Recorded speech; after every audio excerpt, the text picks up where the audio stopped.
Good day, ma'am and sir. My name is Angeline Dolpo, 35 years old.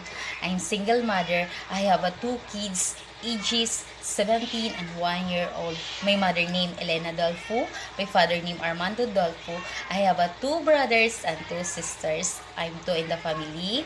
I am Catholic. I am high school graduate. My work experience is housemaids from 2019 until 2022 in the Philippines. I serve 4 members of the family, 2 adults and 2 kids, ages 11 and 4 years old.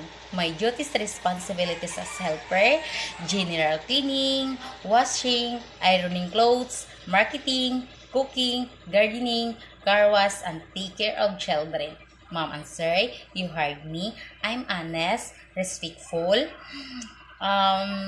hardworking, patient to children, lovable, and I do my best to serve you, mom and sir. Thank you and God bless.